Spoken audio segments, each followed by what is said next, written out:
Bonjour Mathieu. Bonjour Clémence. Alors Mathieu, tu es sophrologue et spécialisé dans l'accompagnement et la préparation des sportifs pour les défis sportifs, les challenges de haut niveau ou juste de sport. Et on est ravis, tu es le formateur de la masterclass sophrologie et sport sur Bien Relax et je suis vraiment très heureuse de t'accueillir pour ce 3 questions, 3 réponses.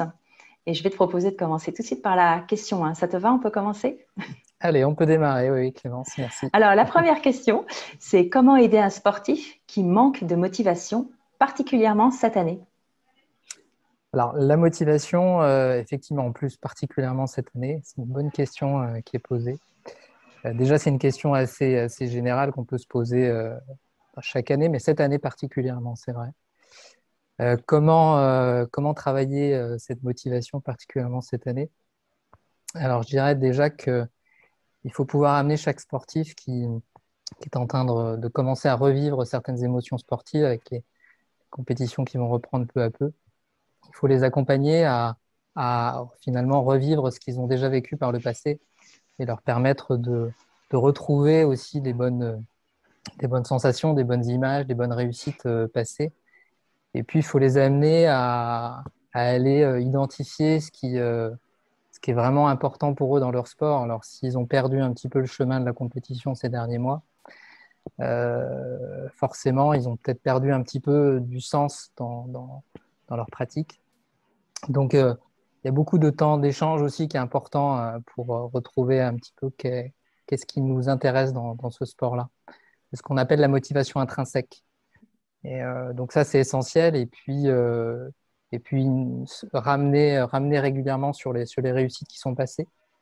Et puis, je dirais aussi d'aller, de redéfinir peut-être les objectifs à venir, parce que c'est pas forcément évident de relancer sa motivation lorsque ça fait très longtemps qu'on n'a pas pratiqué, qu'on n'a pas été en compétition.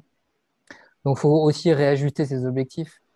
Donc, avoir des objectifs peut-être plus intermédiaires et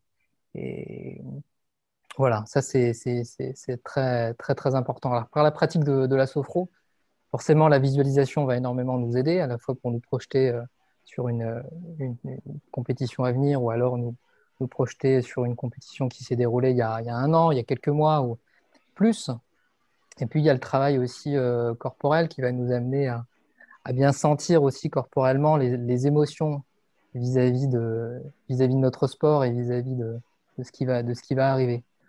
Donc, voilà un petit peu pour répondre à cette question qui était de comment aider un sportif qui manque de motivation, et particulièrement cette année. Alors, cette année, là, effectivement, il y a eu une grande période sans compétition, mais d'une manière générale, sinon, comment relancer sa motivation? Je pense que ce qui est important aussi, c'est de savoir d'avoir des temps aussi de relâche et pas se culpabiliser aussi de manquer à certains moments de relance, de motivation. C'est aussi s'octroyer du lâcher-prise qui n'est pas évident à faire comprendre aussi dans le monde sportif. Voilà. Ouais, c'est vrai qu'il y a eu un manque de dates prévues, enfin beaucoup de dates ont été annulées, donc garder la motivation, ça a été un vrai challenge de la sophrologie. Et ce que tu proposes, effectivement, permet voilà, de maintenir, de se créer d'autres façons, un autre objectif. La question 2, c'est comment maintenir la concentration à l'entraînement quand la prochaine compétition est dans plusieurs semaines ou même plusieurs mois.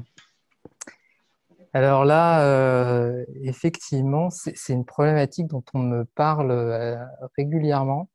Le besoin de se concentrer longtemps lorsque on n'est pas encore prêt, en tout cas, le niveau physique n'est pas encore prêt pour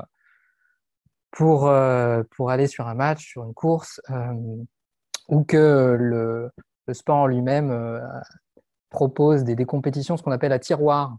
C'est-à-dire que vous avez des compétitions le week-end prochain qui va vous permettre de continuer dans le championnat régional, championnat national ou international, tout au long d'une saison. Et une saison, c'est très long, c'est très très long. Donc maintenir une concentration, c'est extrêmement difficile. Alors, il y a aussi cette alternance entre l'effort et le relâchement qui est important.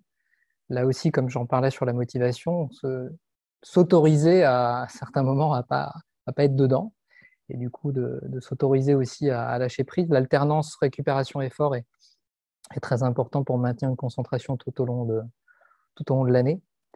Et puis ce qui va être important, ça va être de se focaliser sur ce sur quoi on peut réellement se concentrer. Alors, la concentration, elle peut être favorisée par ce que moi j'appelle la saillance. La saillance, c'est ce qui va davantage apparaître à nous. Et par les techniques de la sophrologie, on peut aussi, comment dire, élargir une image sur laquelle on doit se concentrer et faire en sorte que nous l'apercevons de manière plus importante que d'ordinaire, comme une couleur, une image particulière, la présence d'un autre concurrent à côté de nous, comme si sa présence était plus importante qu'elle ne l'est, et donc augmenter la perception de nos sens, les sons, l'odorat, la vue, etc., et donc agrandir le spectre de notre concentration. Ça, c'est un élément intéressant. Autre élément, ça va être de favoriser aussi, de favoriser, comment dire, l'intérêt que l'on a pour ce qu'on va faire. Un entraînement, s'il n'a pas de sens pour nous, ça va être très difficile de se concentrer dessus et de se concentrer tout au long de la saison si on n'a que pour intérêt d'aller participer à un match le week-end prochain, une course. Il faut pouvoir avoir de l'intérêt dans cet entraînement. Donc, se concentrer est favorisé par le fait de trouver du sens à ce qu'on fait. On pourrait en parler, pas uniquement dans le sport, évidemment.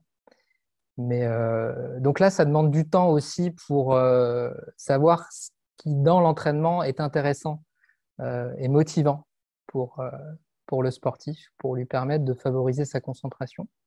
Alors, j'ai une petite technique comme ça que j'aime bien aussi pratiquer en technique de respiration.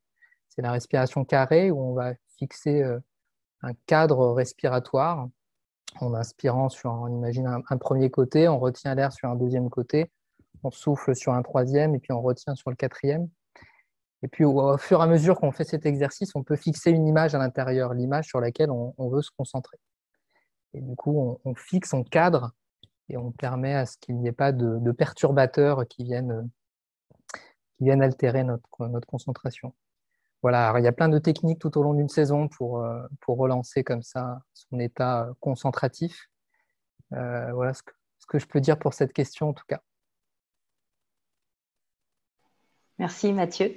Oui, la concentration est vraiment très, très entraînée en sophrologie. Et c'est très favorable pour ceux qui veulent faire du sport ou même faire de la performance tout simplement, à tenir un projet à long terme. La question 3, Mathieu. Oui. Alors, la question 3, c'est comment canaliser l'excitation avant un match ou une compétition? Alors là, c'est à la fois une question intéressante du point de vue du contexte actuel, mais c'est aussi une question intéressante d'une manière générale. Parce que là aussi, si l'athlète, le sportif n'a pas fait de compétition depuis longtemps, il est fort probable que quand ça reprend pour lui, il va être dans une excitation importante, ce qui peut se comprendre tout à fait. Mais c'est une question qu'on peut entendre aussi dans un hors contexte actuel. Ce qui est important à comprendre là et à intégrer, c'est que il faut qu'il y ait une bonne dose d'énergie au moment où on commence une épreuve sportive. Il ne faut pas qu'on soit complètement zen et complètement détendu, mais il ne faut pas non plus qu'on soit complètement excité. Donc forcément, c'est la bonne dose à trouver. Et là, il nous faut un peu vider un peu l'énergie inutile et puis garder l'énergie utile. Alors, il y a un exercice intéressant pour ça, je trouve, en sophro. C'est l'exercice qu'on pratique en relaxation dynamique du 2e degré, qui est un exercice avec les bras. Nous devons prendre conscience de la forme, de la présence, du poids de nos bras.